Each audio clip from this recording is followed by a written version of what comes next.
Buenas noches, soy Antonio Delgadillos de Droguería Inti de la línea Nutricia. Vamos a esperar unos 5 minutos, ¿les parece, doctora Peláez, doctores? A que puedan ingresar, ya están ingresando, tenemos 28 participantes hasta el momento. Esperemos 5 minutos, ¿le parece, doctora Peláez, a que terminen de ingresar todos? Sí, sí, no hay ningún problema. Ok, doctora.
Tu micrófono, Antonio.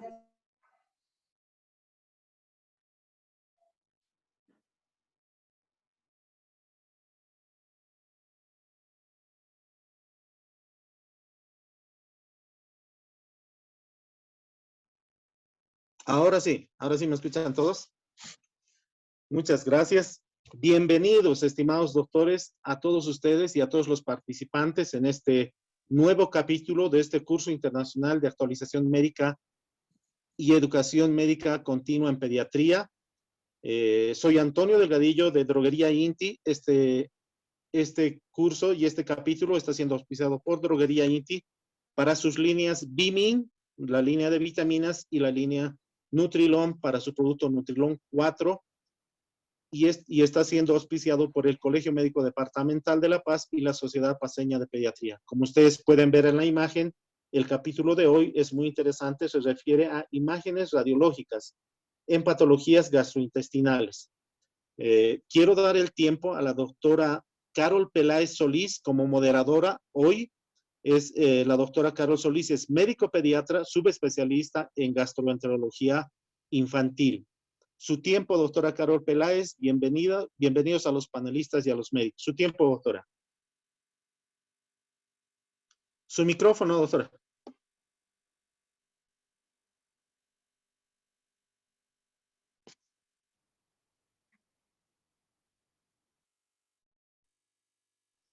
Perdón, ahora sí. Ahora sí. ¿Cómo están? Muy buenas noches a todos. Sean bienvenidos a este nuevo encuentro. La verdad es que me siento muy honrada por estar hoy con ustedes.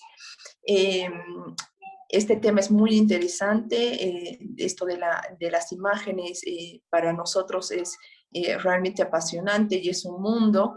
Tenemos hoy día invitados muy importantes, grandes profesionales. Por favor, permítanme presentarlos a continuación. ¿Sí? Como expositora tenemos a la doctora Daniela Nicole Pacheco de la Torre. Ella es médico radióloga, es formada en el Hospital de Clínicas Universitario de La Paz. ¿Sí? Tiene una subespecialidad en radiología pediátrica en el Hospital Infantil de México Federico Gómez y actualmente es médico de planta del Hospital del Niño Dr. Ovidio Aliaga Uría. Bienvenida, doctora, buenas noches. Buenas noches, un gusto estar. ¿Cómo está? Y tenemos dos panelistas. Vamos a empezar con la doctora Gina Beatriz Conchari Cabrera. La doctora es licenciada en Medicina y Cirugía, egresada de la Universidad Mayor de San Andrés de La Paz. Es médico especialista en radiología e imagen diagnóstica por el Comité Nacional de Integración Docente Asistencial e Investigación. Sistema Nacional hizo la residencia médica, en la Caja Nacional de Salud. Tiene un diplomado en educación superior, psicopedagogía, planificación, evaluación y gestión de la educación superior en salud. Es miembro de la Sociedad Boliviana de Radiología, es miembro internacional de la Sociedad Española de Radiología Médica y tiene un diplomado en fundamentos y aplicaciones de la resonancia magnética, otorgado por la Universidad Católica de Chile. Bienvenida, doctora. Buenas noches. Por otro lado, contamos con la presencia del doctor Nelson Acuña Aguilar.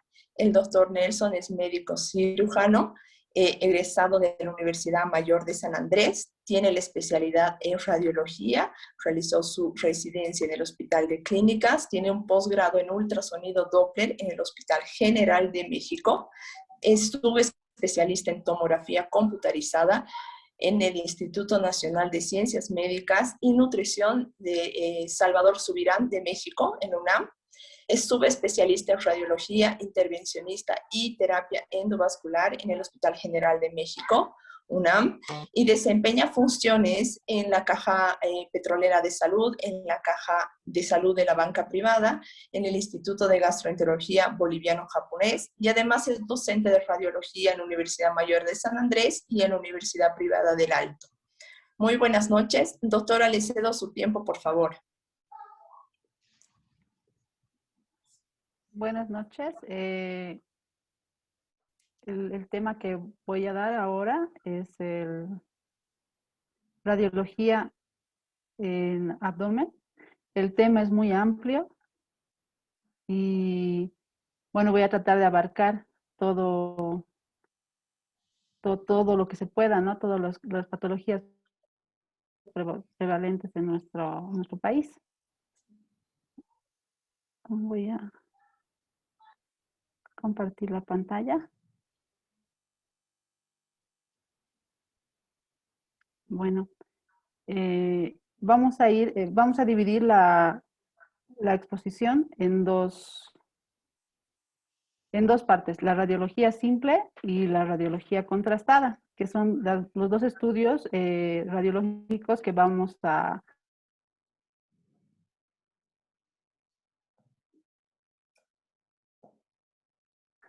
necesitar para los diferentes, para contrastar. Tenemos estos estudios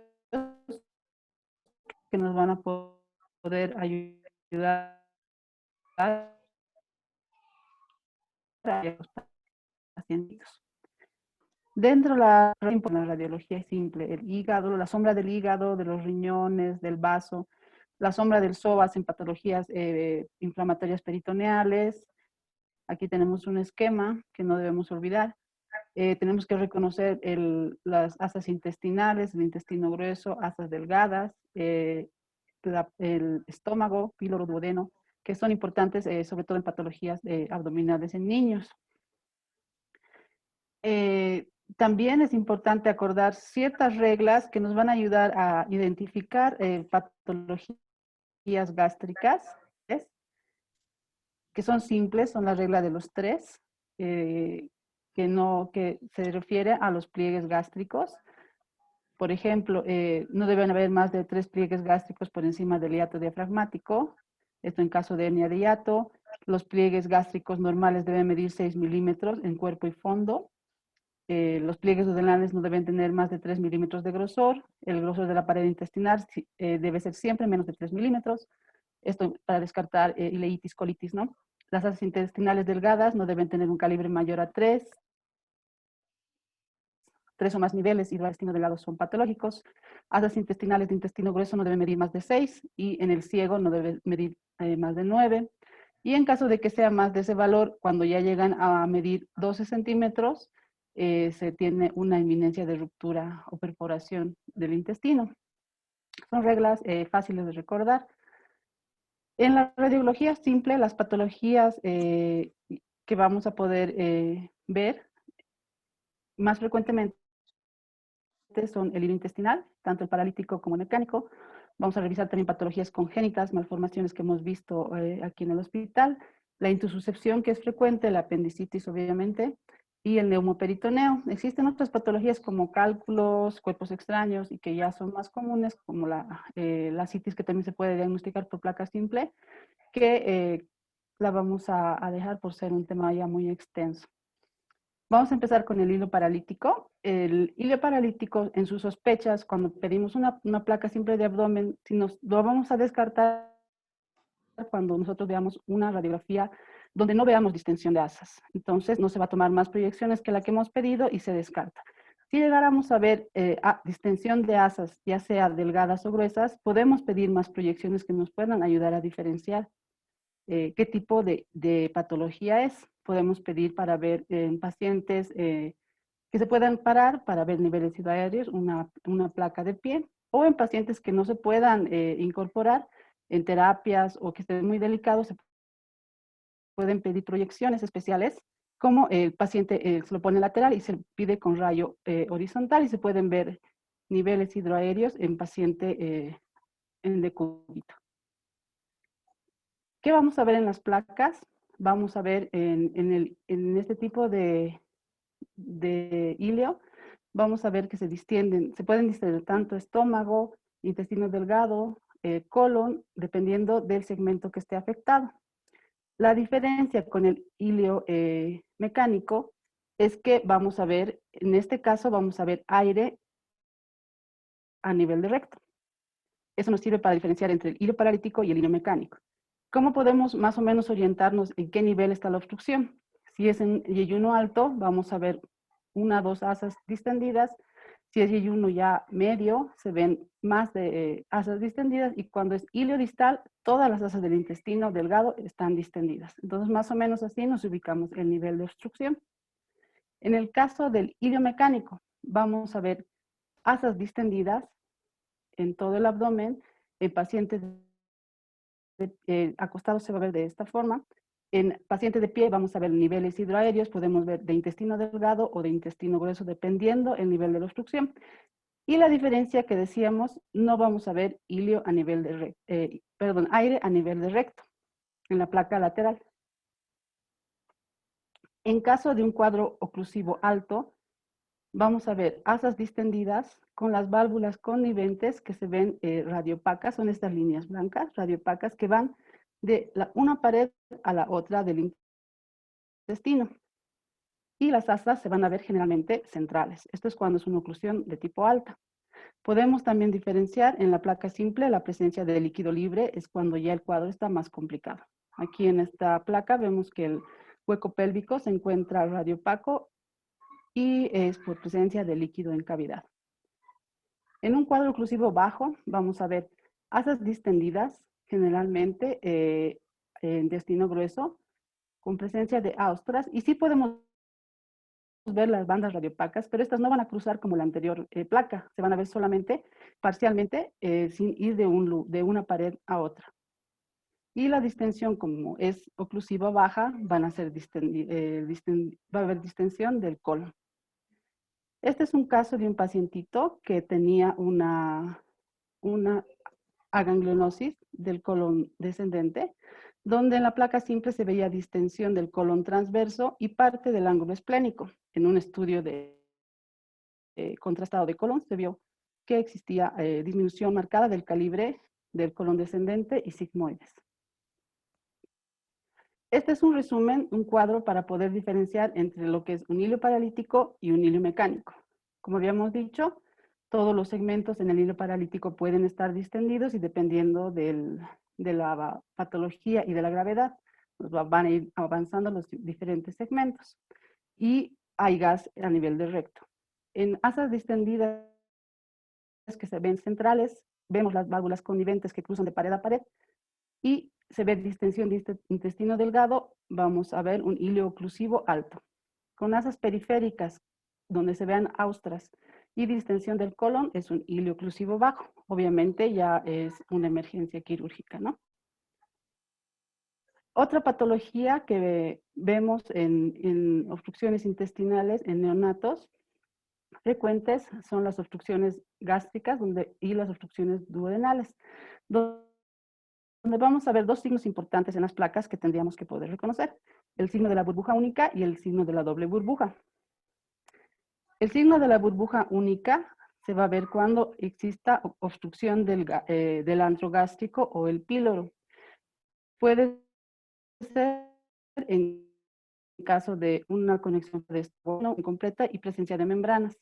Se va a ver, como vemos aquí en estas dos placas, una dilatación gástrica marcada y una ausencia de aire distal, dependiendo de si es atresia completa o incompleta. Se supondría que la placa simple nos debería dar un diagnóstico, ya que en este tipo de patologías el estudio contrastado estaría contraindicado, ¿no? Por las complicaciones que pudiera tener. El signo de la doble burbuja, vamos a verlo cuando veamos pacientitos con obstrucción duodenal. Se va a ver una marcada dilatación gástrica, aquí a la derecha, y la dilatación proximal del duodeno.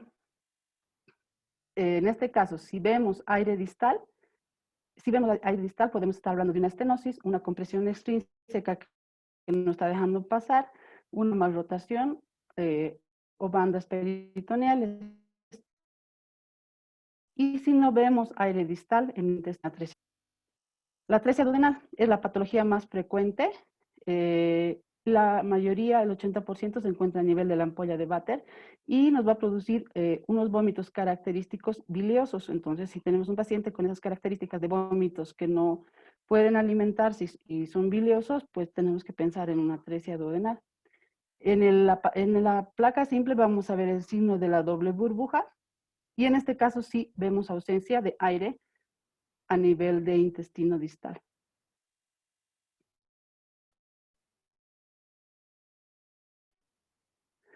La malrotación intestinal, más importantes que deben ser intervenidas y tratada lo antes posible. Se ve que una mala implantación del ligamento de Treitz, el cual se va a implantar en cualquier nivel, menos en el flanco izquierdo, que es común, lo cual va a ocasionar que haya un mesenterio más corto, puede causar el pedículo, una torsión del pedículo y puede causar un vólvulo de las asas que están en otra ubicación. Una de los signos que tenemos que ver en sospecha de malrotación intestinal es la posición del ciego. Si la malrotación intestinal se asocia a un ciego en posición normal, es una malrotación incompleta. Si el ciego se encuentra más alto o incluso llegando de la línea media a la izquierda, es una malrotación intestinal completa. Aquí vemos estudios, en este caso contrastados, donde vamos a ver la unión duodeno-yeyunal que está sobre la línea media y en la posición donde debería estar el ángulo de Treitz está vacía. Aquí vemos un pito que sufrió un vólvulo intestinal. Vemos que el intestino duodeno va a la segunda porción, la tercera ya está sobre la columna y se ha volvulado, se ha girado, debido a que el pedículo estaba a la altura de la línea media. Y el signo que acompaña a esta patología es el ciego, que en esta radiografía se lo ve en posición normal, al nivel de la fosa ilíaca derecha, y en esta otra radiografía se lo ve a nivel del hígado, ¿no? Donde debería estar el ángulo hepático. Otras patologías no tan frecuentes, pero sí importantes de reconocer, son las microgastria, gastria o gastromegalia. La microgastria va a producir vómitos o reflujos importantes, la cual debería ser diagnosticada durante la gestación. Como vemos en esta ecografía, se ve el estómago de tamaño normal y en esta de aquí abajo se ve muy pequeño. Entonces, lo ideal sería diagnosticarlo ya durante la gestación. Vemos en esta placa de estudio contrastado un estómago pequeño, no distendido de bordes lobulados.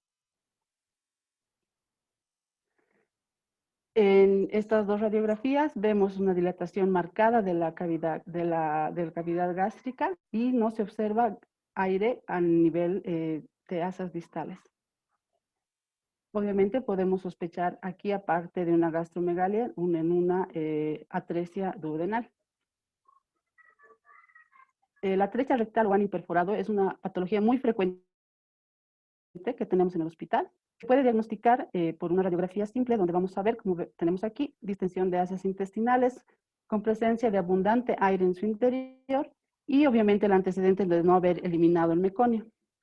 Se tiene que descartar de forma rutinaria una asociación Bacter para ver si no existen malformaciones renales y de columna.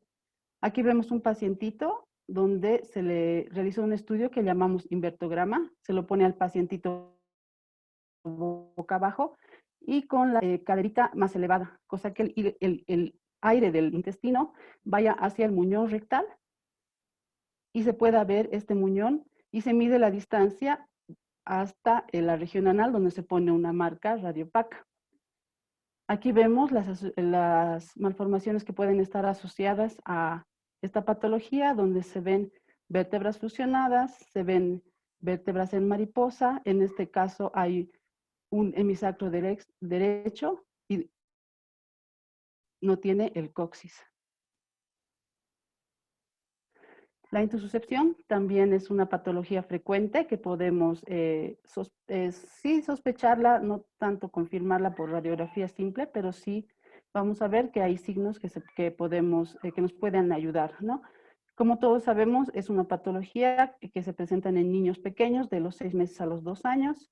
Existe la triada de dolor abdominal, la hematoquesia y a veces una masa palpable en el lugar de la intususcepción. La mayoría sí son idiopáticas y al final cuando se intususcepciona el intestino, pues no se encuentra otras anormalidades. Los tipos que debemos sospechar por localizaciones y frecuencia es la ileocecal, y la cólico-cólica, sobre todo en el colon descendente, en cuanto a la frecuencia, ¿no? En la radiografía simple, ¿qué podemos ver?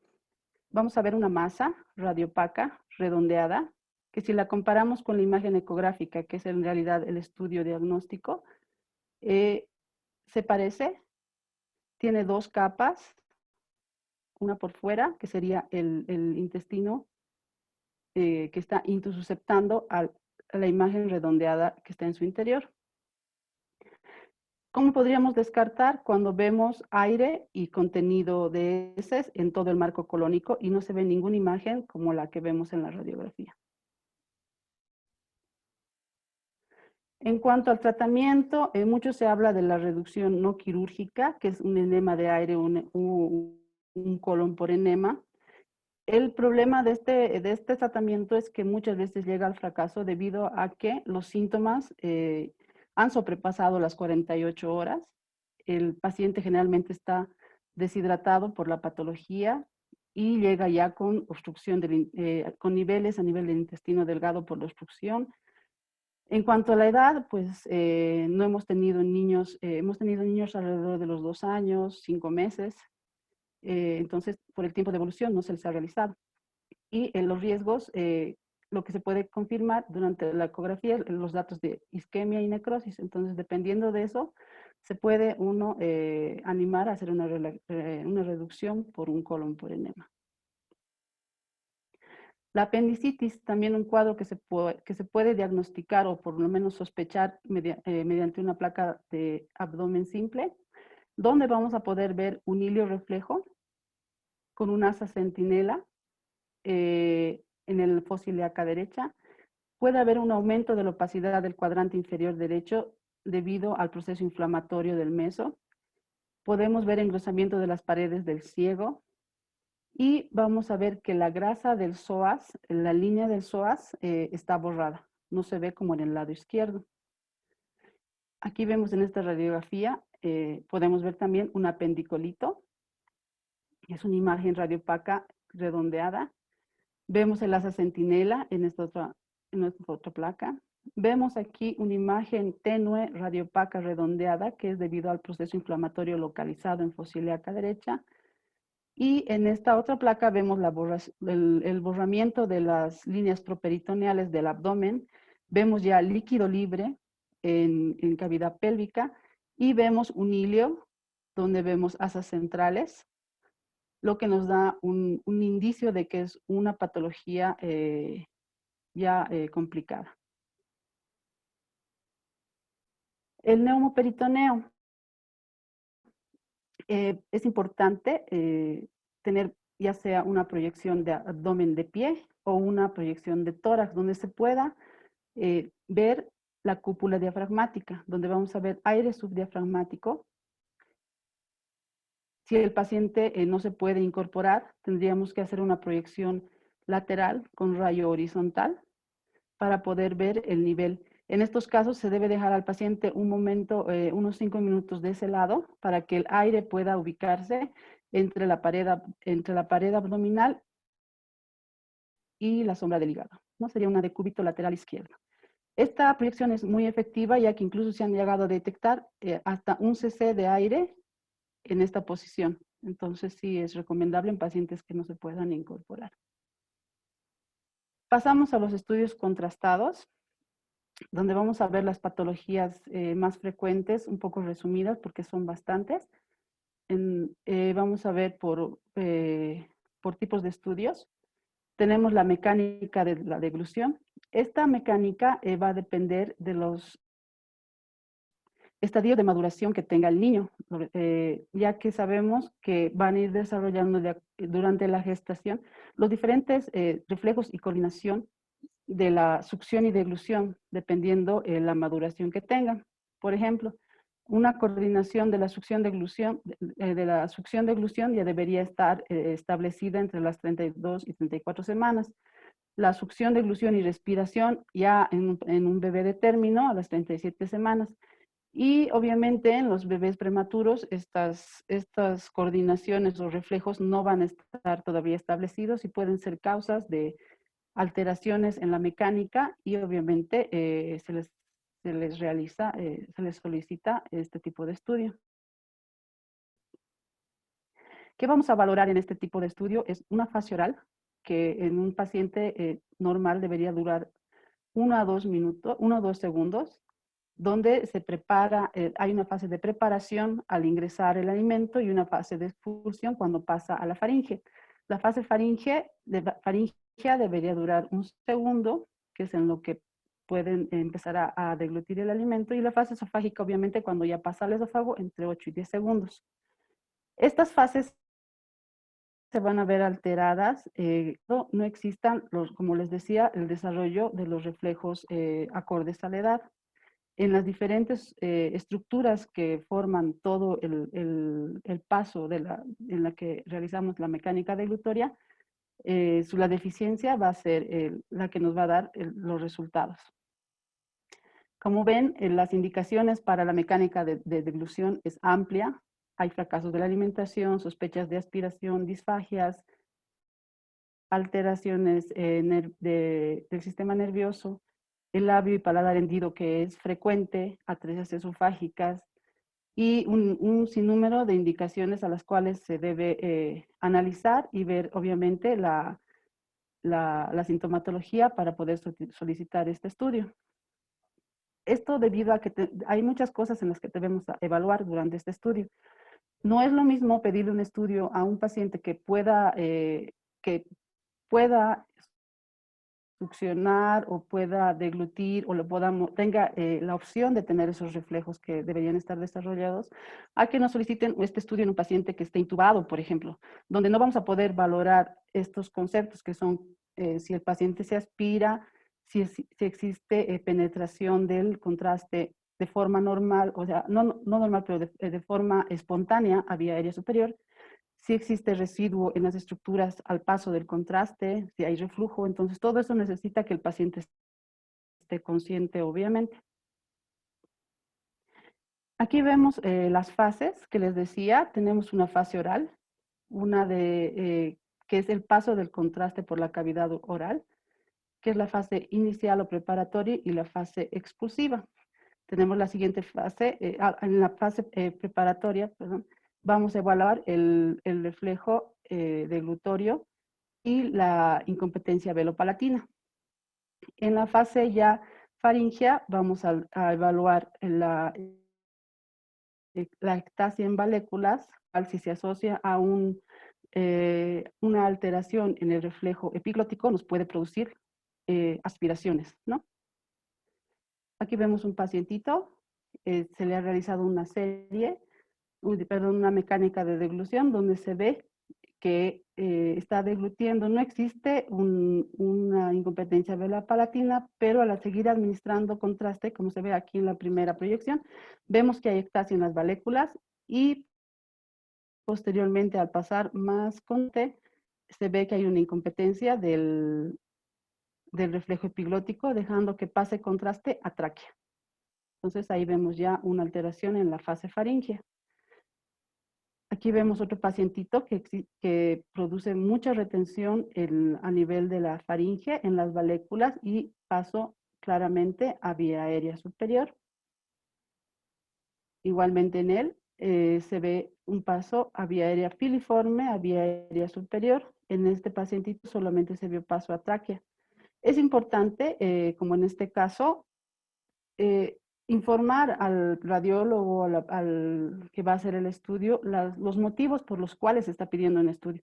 No es lo mismo que nos pidan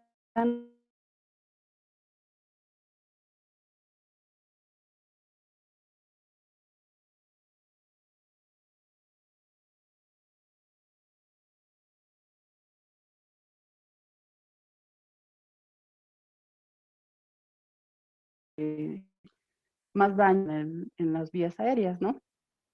En caso de aspiraciones. El esofagograma es un estudio sencillo, se utiliza poco vario, Nos sirve para ver alteraciones faringoesofágicas, hernias por hiatales, por deslizamiento, la pared esofágica. Nos puede dar una idea de la gravedad de un reflujo cuando podemos ver esofagitis. Podemos ver acalasia, que no hemos visto frecuentemente en niños, estenosis sí, y fístulas traqueoesofágicas. Este es un estudio de esofagograma normal, donde deberíamos ver todas las estructuras y el paso del contraste libre hacia estómago, sin ninguna alteración.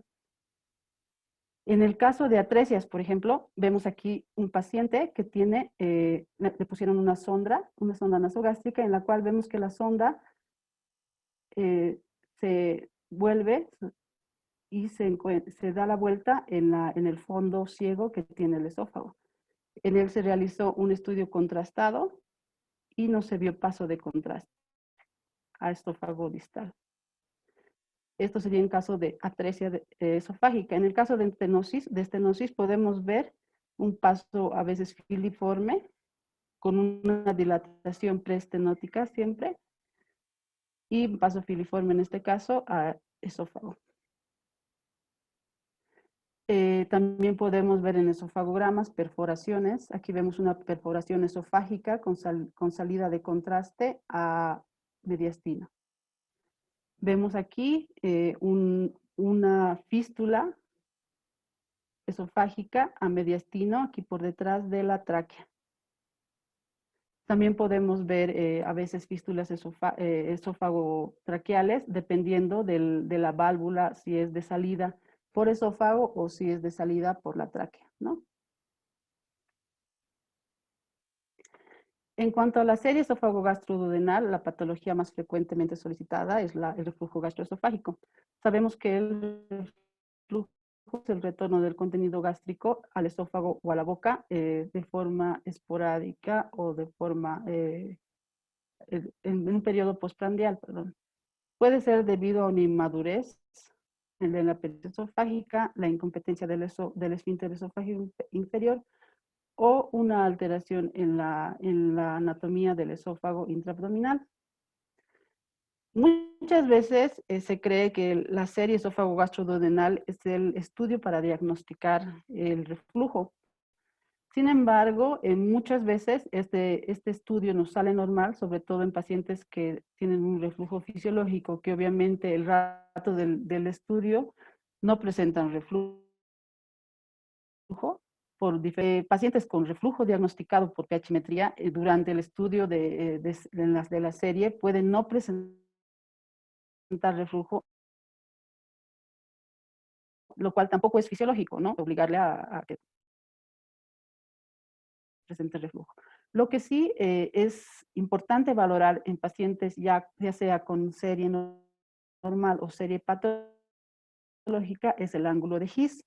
¿Qué es el ángulo de His? Del esófago con el fondo gástrico. Este ángulo siempre tiene que ser menos de 90 grados, ya que con este ángulo se logra que exista una compresión del fondo contra el esófago y no se quede abierto el esfínter.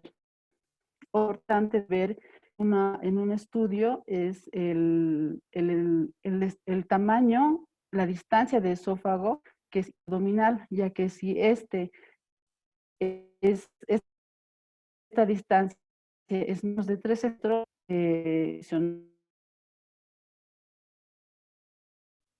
como les decía, es un estudio accesible, sin embargo, de muy bajo rendimiento para el diagnóstico de un reflujo gastroesofágico. Sin embargo, lo más importante de este estudio es descartar malformaciones que nos puedan dar de forma secundaria un reflujo. Lo que sí, como habíamos dicho antes, pueden diagnosticar una esofagitis que nos va a dar indirectamente un diagnóstico de reflujo, ¿no? Pueden verse irregularidad de la mucosa, engrosamiento de pliegues y ulceraciones. La clasificación que nosotros usamos para el reflujo tiene 5 grados. En el grado 1 solo se ve el reflujo en el esófago distal, no sobrepasa la carina. El grado 2 por encima de la carina, grado 3 llega a esófago cervical por más o menos a nivel de la escotadura del manubrio esternal. En el grado 4 se ve un reflujo con un esófago en el cual persiste la apertura del esófago, del esfínter, perdón, esofágico inferior, y muchas veces este reflujo llega al vómito. Y el 5, que es cuando existe aspiración a tráquea y bronquios. Aquí vemos un reflujo grado 1, donde se ve un reflujo que no sobrepasa la carina, un grado 2 que sí asciende por encima de la carina, un grado 3 que llega ya al esófago superior, a la región cervical, y un grado 5 donde se ve ya que el paciente ha tenido una aspiración del contraste aquí en tráquea. Una patología que generalmente se puede diagnosticar durante un estudio de serie esófago gastroduodenal es la hernia hiatal, que también es muy frecuente encontrar en casos de reflujo. La estenosis hipertrofia de píloro es una patología de difícil diagnóstico, incluso para ecografía, que es el estudio de preferencia para este diagnóstico. Sin embargo, en pacientes donde se encuentran las medidas de los grosores de las capas musculares en límites, entre los límites permitidos, y el paciente sigue con sintomatología, se puede solicitar un estudio contrastado. Obviamente tomamos en cuenta las características y generalidades de esta patología que nos van a dar el pie a poder complementar con el estudio contrastado. Obviamente la radiografía simple de abdomen no va a ser algo poco distendido. Puede verse el estudio de arena, que se debe, como vemos aquí en esta placa, a la derecha, se debe al peristaltismo que tiene poder que está disminuido de calibre. En la placa lateral vamos a poder ver un nivel hidroaéreo cuando existe contenido gástrico. La serie para este tipo de patología es un estudio largo. Sí hay bastante exposición a los rayos X debido a que se debe buscar la mejor posición y el mejor momento en el que se vea pasar el contraste hacia píloro y se pueda diagnosticar esta. Va a haber signos importantes que vamos a ver en las radiografías, como el signo del doble riel, el signo del hombro, y lo que recomendamos por si quieren hacer un control postoperatorio de esta patología, es que no sea antes de las 6 semanas, debido a que durante este tiempo el edema de pared del post cirugía sigue presente, entonces se puede sobrediagnosticar una nueva estenosis. ¿Qué vamos a ver en la radiografía simple? Va a haber una ausencia de la relajación del esfínter prepilórico, por lo tanto va a haber una dilatación gástrica, porque no existe paso del contraste, paso del alimento. Entonces se ve el contraste en cavidad gástrica. Vamos a ver el signo de la cuerda, que es una imagen lineal radiopaca, como una columna delgada por donde pasa de forma filiforme el contraste. El signo de la riel, que son los pliegues hipertróficos, es otro signo que vamos a ver. Es la misma línea filiforme, pero va a tener como irregularidades y una doble línea, que es por la hipertrofia del músculo. El signo del hombro, que es que lo vamos a ver debido a la peristalsis del estómago y a la fuerza que hace para poder conseguir que el alimento pase. Se va a ver un píloro elongado y el signo de la Z, que vemos en estas dos imágenes, el cual se ve cuando el contraste logra pasar al duodeno de calibre normal. Viendo estas imágenes, ya son patognomónicas de esta patología. Obviamente, como decíamos, la ecografía es el estudio de preferencia donde vamos a poder medir el espesor del músculo, el espesor total del píloro y la longitud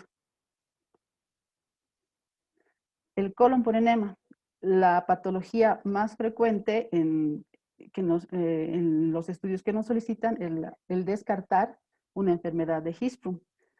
Este es un pacientito de 7 años que tiene una historia larga de dolor abdominal, de estreñimiento crónico, y se le hicieron muchos estudios, se le realizaron cirugías por obstrucciones intestinales y se le realizó un estudio de colon por enema, donde se pudo observar que existe una disminución marcada y abrupta del calibre a nivel del colon sigmoides y una dilatación de todo el colon descendente, del transverso y del ascendente en varias proyecciones.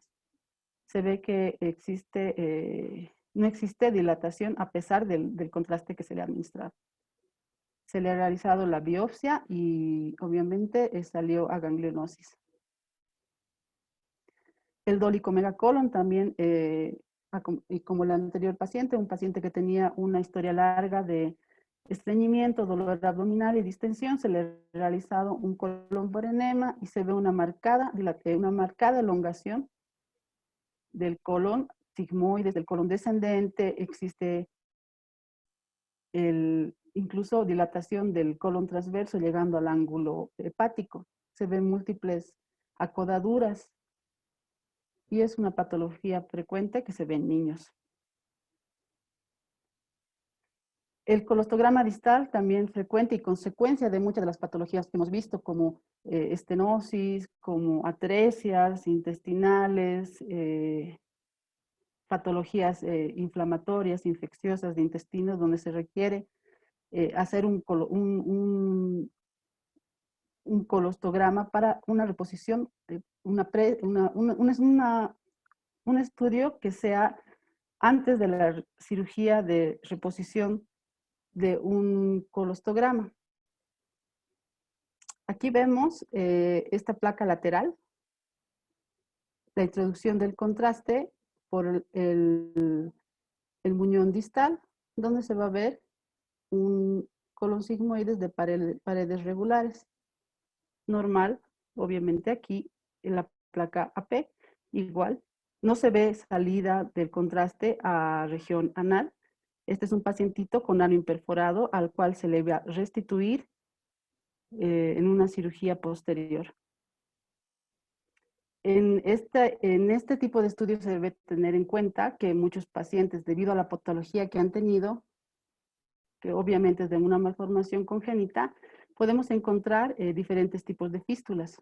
Ya tenemos las más frecuentes, que son la rectoperineal, recto ureterovulvar, la rectovesical, recto vesicovulvar y la recto uteroprostática. Vemos en las diferentes imágenes aquí el colon, que en su porción terminal tiene una fístula hacia vejiga. Aquí el recto tiene una fístula a vejiga y posteriormente se ve la salida del contraste por uretra.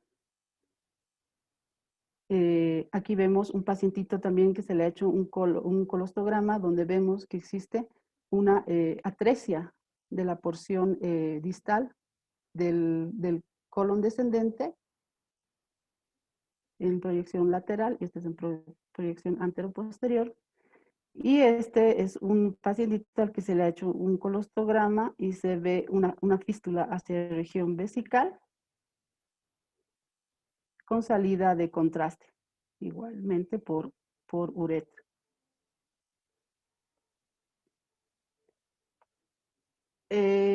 Esos son todos los estudios que podemos solicitar y bueno, existen muchas otras patologías que obviamente necesitan del diagnóstico por estos métodos. Sin embargo, los radiólogos siempre pedimos que exista una normativa o un análisis de cada paciente y qué estudios se les podría pedir. Obviamente son niños pequeños a los cuales no podemos irradiarlos, ¿no? Cada vez y sin un motivo válido para poder realizar el diagnóstico. Entonces, existen artículos que existen ya normas para la estandarización de estudios en niños, ya que estos pueden producir muchas patologías.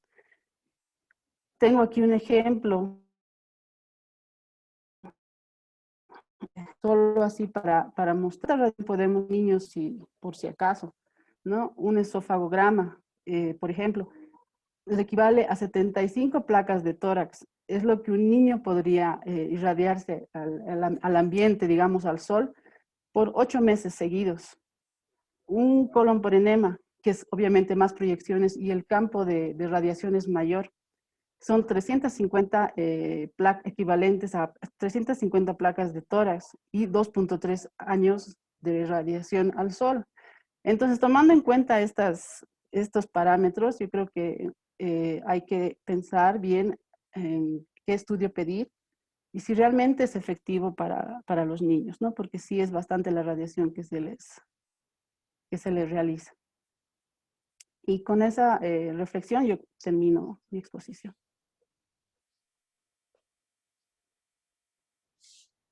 Muchísimas gracias, doctora. Excelente su exposición. Vamos a pasar, por favor, a los panelistas. Doctora Conchari, no sé si quiere aportar, dar algún comentario, su experiencia, por favor. Claro que sí. Buenas noches. Agradecida con el Colegio Médico de La Paz, con la Sociedad Boliviana de Pediatría por la invitación. Un gusto estar con la doctora Daniela Pacheco, una especialista de calidad en pediatría, con el doctor Nelson Acuña, especialista excelente también. Usted, doctora Carol Peláez, también un gusto que nos esté moderando la charla. Y pues decirle a Daniela que su exposición ha sido muy amplia, excelente. Quizás me gustaría un poco complementar, agregando a la reflexión que hizo la doctora Pacheco, que si bien no podemos exponer a los pacientes pediátricos a la radiación, una alternativa es utilizar la ecografía como un método de diagnóstico que puede ser muy útil en patologías como, por ejemplo, la hipertrofia pilórica, que hablaba ya Daniela Pacheco, donde tenemos unos parámetros estándares que debemos recordar. La hipertrofia pilórica nos está hablando de un píloro grande, donde la longitud debe ser menor a 16 en un paciente normal, de 16 milímetros, y la capa muscular del píloro debe ser menor a 3 milímetros, como el diámetro del píloro debería ser menor a 12 milímetros. Si nosotros en un ultrasonido vemos que tenemos un píloro con mayor a 16, por decirle de 23, una capa muscular mayor a 5, pues ya nos da el diagnóstico de una hipertrofia pilórica, que aún así es difícil de reconocer. Debemos hacer un diagnóstico diferencial en esos casos con reflujo gastroesofágico y repetir muchas veces este estudio cada tercer día hasta que sepamos exactamente de qué es un paciente con hipertrofia pilórica. También saber que en pacientes que tienen esta hipertrofia pilórica sí vamos a encontrar en una placa de rayos X aire distal, porque sí va a permitir el paso de contenido del estómago hacia el intestino inferior, porque estamos hablando de una estenosis y no así de una atresia, que sí veríamos eso en la atresia duodenal o en la atresia yeyunal, donde vamos a ver la burbuja única o la doble burbuja o la triple burbuja, pero sin ver el aire distal, que eso nos va a diferenciar tanto de la hipertrofia pilórica, que se va a manifestar también con un estómago grande, ¿no? Una gastroparesia visible. Y quizás también acotar que en cuanto a patología que no es quirúrgica, debemos hacer un diagnóstico diferencial con la adenitis mesentérica, que es el primer cuadro que se debe pensar para hacer un diagnóstico diferencial de una apendicitis, que es el cuadro más común que vamos a ver en pediatría, y que en ecografía es el método de diagnóstico que preferimos hacer, donde vamos a observar ganglios mesentéricos en fosa ilíaca derecha, igual que exploraríamos para una apendicitis, que van a ser imágenes ovoideas, arriñonadas, con centro ecogénico, un borde, una cortical hipoecogénica. La compresión no, va a ser dolorosa, pero no se va a observar líquido libre y se va a observar peristaltismo intestinal en el paciente durante la ecografía. Ya en la apendicitis vamos a observar la característica típica, la imagen indiana, la imagen tubular, el líquido libre cuando ya se perfora el apéndice, el hilio de las asas adyacentes. Nos van a diferenciar el cuadro de la apendicitis con la adenitis mesentérica, que es un diagnóstico que debemos recordar. Eso Sí, quisiera acotar. muchísimas gracias, doctora. Muchas gracias por su participación. Doctor Nelson Acuña, capaz, ¿podría decirnos su opinión, tal vez su experiencia, por favor? Perdón, estimados doctores, a todos los que están en la sala de espectadores, a la doctora Evelyn Balda, por ejemplo, y a la doctora Janet Flores, les pedimos por favor que puedan escribir sus preguntas en el icono de preguntas y respuestas. No puedo habilitarles para el audio. Por lo tanto, la doctora Peláez nos va a ayudar en cuanto a las preguntas y respuestas. Por favor, a todos los que estén, que tengan alguna curiosidad o alguna pregunta, ahí estamos dispuestos a ayudarles en el icono de preguntas y respuestas. Perdón, doctora Peláez y doctora Acuña, muchas gracias. No, está bien. Doctor, por favor. Muchas gracias a la sociedad por la invitación. Un gusto nuevamente estar acá en las sesiones de radiología pediátrica como tal. Un gusto a mis compañeras Daniela y Gina. Un gusto saludarlas. Gracias por la invitación.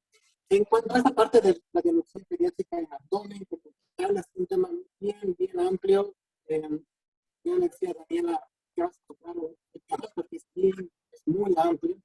A veces una sub en radiología pediátrica como tal. Solamente mencionar que, en la parte de mecánica de la deglución, que nos piden muchas veces para ver alteraciones de la mecánica de la deglución, nosotros en pediatría no hacemos la misma metodología que hacemos en adultos, donde alguna vez van a leer sólidos, semisólidos, semilíquidos y líquidos, para evitar que pase a la vía aérea el medio de contraste. Nosotros en pediatría pues no podemos hacer eso porque a veces son niños chiquitos que apenas pueden deglutir, apenas pueden tener el reflejo de succión, y entonces modificamos gran parte del protocolo de adultos y lo educamos a los niños como tal, y hacemos más una pasta semilíquida para mejorar o para facilitar el paso del medio de contraste a lo que es vía digestiva inferior, ¿no? Y vemos el paso obviamente a lo que corresponde, si es que pasa a la vía aérea como tal.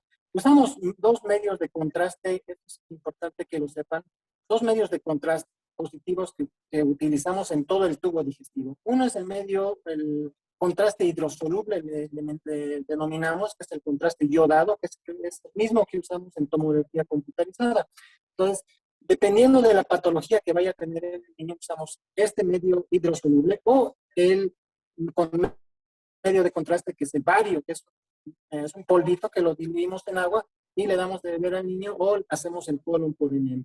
Dependiendo de la patología como tal, podemos usar ya sea el yodo o ya sea el bario. Nosotros en niños preferimos usar el yodo, pese a que sí sabemos que cuesta un poquito más, pero nos da mayor seguridad a la hora de administrarlo, porque si tuviera una patología como una fístula, una perforación que no se sospecha previamente, nos ayuda a nosotros a que no tenga problemas posteriores como provocar una peritonitis química u otro tipo de alteraciones. Eso en cuanto a la mecánica de la deglución. Se habla de neumoperitoneo. Y el neumoperitoneo pues realmente existen las normas internacionales, dicen que rayos X de abdomen se debería de pedir en dos situaciones básicas. Los demás son secundarios, pero dos situaciones básicas que son la detección de neumoperitoneo y la obstrucción intestinal, sea de intestino delgado o intestino grueso. Son las dos recomendaciones internacionales para las que sirve una placa simple de abdomen. Las demás son ya secundarias porque se ha demostrado que el porcentaje de sensibilidad y especificidad no son las mismas comparados con otros métodos de imagen. Entonces, en esta parte del neumoperitoneo, ya lo dijo muy bien la doctora Pacheco, hacer al paciente, generalmente lo hacemos de pie, buscando el aire en la parte superior de los hemidiafragmas. En niños pequeñitos a veces se puede ver. En niños más grandes, 10, 11, 12 años, yo les recomendaría que aparte de usar la radiografía de abdomen, saquen aparte la radiografía de tórax, porque se ha visto que por la posición del rayo, el rayo entra en forma angulada. Entonces, esa angulación hace que pequeños neumotórax que se deberían de ver en las cúpulas diafragmáticas no se vean, pero es por la angulación del tubo de rayos X. Entonces, se recomienda en personas adultas y niños mayores que se complemente con una placa de tórax, donde por la angulación misma de hacia arriba, pues se puede ver esos pequeños neumoperitoneos que pueden existir en los niños. Luego, ya lo dijo muy bien la doctora Conchari, el examen que ganó mucha afluencia y presencia en el abdomen es la ecografía propiamente dicha. Lo malo de la ecografía es operador dependiente, ¿no? Entonces, Daniela, que hace, la doctora Pacheco, que hace mucha ecografía, pues va a ganar a los que no hacemos tanta ecografía pediátrica como tal, ¿no? Y así sucesivamente. Entonces, depende mucho de la experiencia y la constante práctica de hacer este tipo de estudios. Y además de conocer la patología del niño como tal. Yo cuando estuve por el hospital del niño trabajando, pues se tiene que recordar muchas cosas, tiene que comprender muchas cosas a la hora de hacer un estudio de ecografía pediátrica. Como dicen ustedes, no es la medicina del adulto en chiquitito. Igual en radiología no es la misma ecografía del adulto que en el niño, sino en el niño tenemos que buscar otro tipo de alteraciones, otro tipo de patologías que no vemos en el niño, ¿no? Porque a veces piensan, esto es tal cosa, pero eso es en el adulto, no es en el niño. En el niño pensamos en otras cosas como ser anomalías congénitas, otro tipo de patologías que no se ven en el adulto. Entonces, el examen ideal para abdomen hasta ahora es la ecografía. Ya les mencioné las guías internacionales, rayos X para neumoperitoneo y para obstrucción intestinal. Para lo demás, está la ecografía como primer método de imagen, incluyendo la apendicitis. La apendicitis en manos bien hechas en niños, 8 o 9 apendicitis se diagnostican de 10. No es como en el adulto, que por la grasa, etcétera, a veces baja la sensibilidad. Si es un niño obeso o es un niño ya mayor, sí, ahí está indicado si hay sospecha clínica de la ecografía. No es diagnóstica en realizar la tomografía computarizada, ¿no? En adultos, por ejemplo, el gol estándar es la tomografía. No hay más. Entra en instituciones grandes, entra el adulto a tomografía, pero en niños no. En niños debería ser primero la ecografía propiamente. Y para lo que corresponde a cualquier enfermedad inflamatoria intestinal del niño, se prefiere el uso de la resonancia magnética. En nuestro medio, lastimosamente, no tenemos muchos. En el Hospital del Sur ya hay resonancia magnética en la parte del SUS, por ejemplo, para los que quieran pedirla, ya existe. Y se prefiere la resonancia magnética para todo lo que corresponde a enfermedad inflamatoria intestinal, ¿no? Se puede hacer las enteroscopias por resonancia, etcétera. Todo ese tipo de estudios que se prefieren el uso de la resonancia, ya sea simple o contrastada, ¿sí? Y bueno, creo que solamente eso. No sé si tienen algún tipo de pregunta. Estamos prestos para contestar y resolver dudas. Gracias. Muchas gracias, doctor Nelson. Un placer conocerlo. Gracias por su aporte. Bueno, aquí hay una pregunta, ¿sí? Dice, en caso de tener un paciente con sospecha de riñón poliquístico, ¿se solicita ecografía renal al recién nacido en los primeros días? No tiene mucho que ver con gastro, pero lo preguntaron. Doctora Daniela. Sí. Sí, en realidad estas patologías suelen diagnosticarse durante el embarazo, ¿no? Entonces lo primero que se hace, el niño nace, pues en cuanto se puede se lo lleva a ecografía. No es necesario que pasen unos días o no sé, semanas para poderlo ver. Si tiene quistes, se los va a ver. Obviamente hay que diferenciar de la hidronefrosis, que puede causar confusión en algunas personas que no están muy acostumbradas a ver riñones pequeñitos dilatados.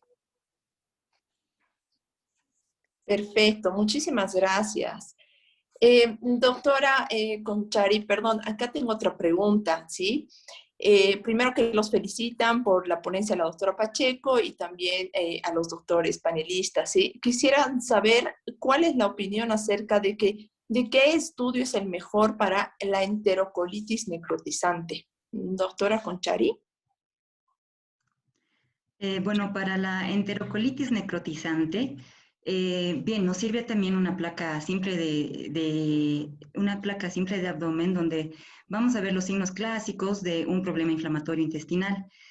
La ecografía va a ser útil porque vamos a poder ver con una sonda de alta frecuencia el espesor de la pared intestinal, que nos va a mostrar un poco de edema intestinal, algo de líquido libre también inflamatorio, y a veces se puede aplicar el Doppler color, y nos va a mostrar ausencia de flujo en algunas de las asitas, ¿no? En las paredes de las asas.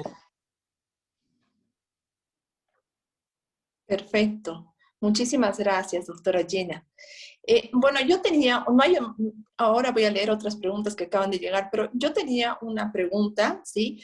Y es para discutirla capaz. En caso de que tengamos, bueno, que hacer una gamografía o una seriada esófago gastroduodenal, para ustedes, con respecto a la exposición de rayos o con respecto a la sensibilidad en detección tanto de aspiración pulmonar, bueno, episodios de reflujo, etcétera.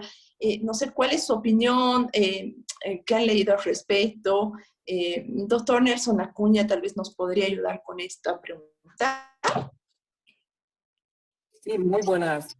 Claro que sí. El porcentaje de sensibilidad y especificidad en nuestros métodos de imagen correspondientes a la serie esófago gastroduodenal propiamente dicha, se ha visto que son menores a las de la gamografía, ¿no? ¿Por qué? Porque en la gamografía inyectan la solución radioactiva y van monitorizando el paso del medio, del radiofármaco como tal, y ven el paso y el tiempo de tránsito de cosa que nosotros no podemos hacer en el estudio de la serie esófago gastroduodenal.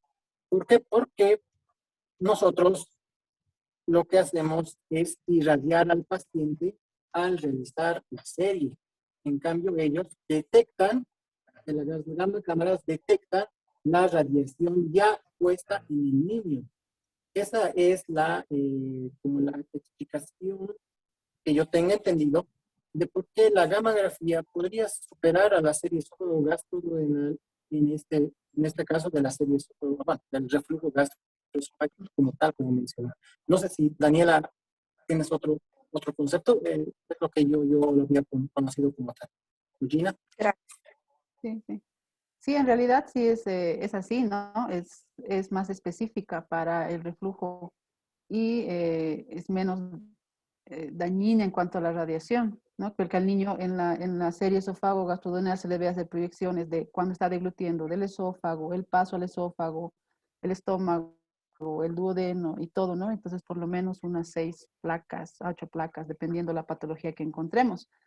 Y me parece mejor el otro estudio. Perfecto. Muchas gracias. Bueno, y aquí hay otra pregunta, dice, ¿el estreñimiento oculto o defecación incompleta también requiere de una radiografía simple de abdomen para evaluar la carga fecal? ¿Verdad? Dice. Doctora Conchari, tal vez. Bueno. Entiendo. Sí, bueno, cuando tenemos el estreñimiento oculto, o como dice la pregunta, la defecación incompleta, en una placa simple de abdomen vamos a poder encontrar imágenes de contenido fecal ya en la ampolla rectal, en el colon descendente, con un colon distendido, además que el paciente va a tener gas intestinal prominente en el colon transverso, colon ascendente, y cuando ya sea un poco mayor el problema, ya con los días, inclusive se va a poder ver gas en las asas de intestino delgado. Entonces, una radiografía simple les va a dar una idea bastante completa de que el paciente puede estar sufriendo problemas con las defecaciones. Perfecto, muchísimas gracias, doctora. Y aquí tenemos una última pregunta. La presencia de ángulo obtuso en una serie esófago-gastroduodenal en menores de 1 año es considerada patológica. Doctora Acuña.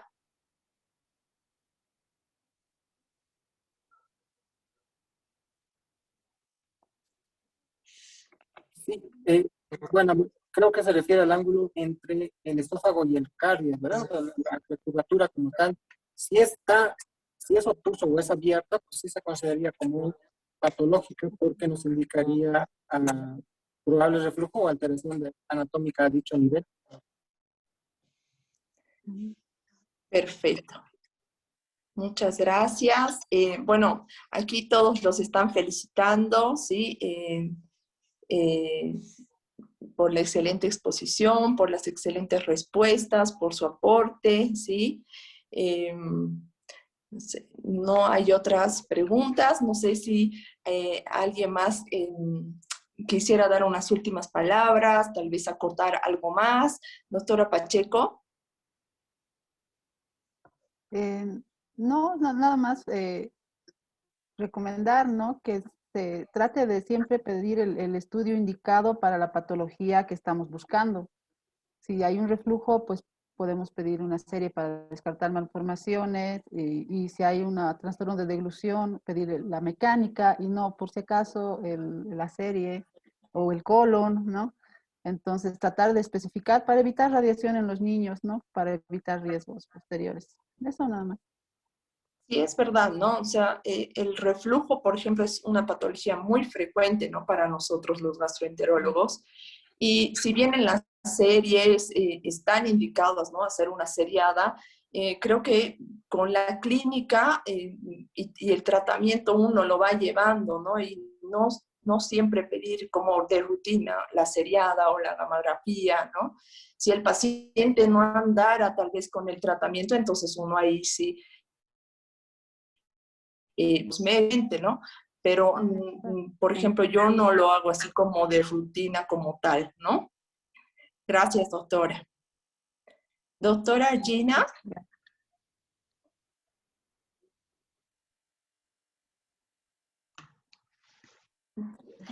Sí, como habíamos visto, bueno, los diferentes tipos de grados de reflujo gastrointestinal, a veces colabora mucho el estudio de una serie esófago-gastroduodenal para saber qué grado es, qué alternativa terapéutica puede ser, qué no es ese reflujo, no es hipertrofia pilórica, no es otra complicación, entonces es un estudio útil. Entiendo que por ser unos pacientitos tan pequeños, ¿no? Estamos hablando de a veces pediátricos de 12 meses, 11, 10 meses, un poco difícil utilizar contrastes varitados sin que haya alguna complicación posterior. Preferible utilizar contrastes hidrosolubles para que no haya mayor problema y aún así hay que tener cuidado para realizar este tipo de estudios. Perfecto. Sí, sí, muchísimas gracias, doctora. Doctor Nelson, tal vez algunas palabras de despedida, acotación más. Sí, claro.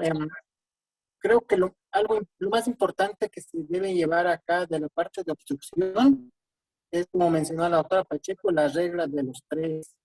La regla del 3 creo que es lo básico y más importante en los servicios de emergencia cuando evaluamos a un niño con su fecha de obstrucción.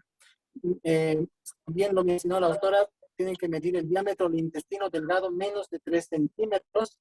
Lo van a evaluar bien cuando el niño esté en decúbito dorsal.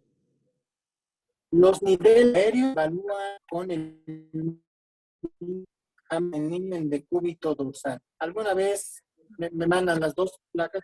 ¿Por qué aquí se ve, parece que fuera más la distensión? Y aquí no, y aquí veo algunos niveles solamente. Es por la posición del paciente como tal, porque a veces le ponen sin no decir de pie o en la placa les mandan, no les ponen ahí, es de pie o es de cúbito, y las imágenes son completamente diferentes. Entonces, van a haber distensión ya hasta acá en el paciente en decúbito dorsal. Y van a haber niveles en el paciente en bípedes estacional, ¿no? Pues si es chiquito, incluso lo agarramos con las manitos,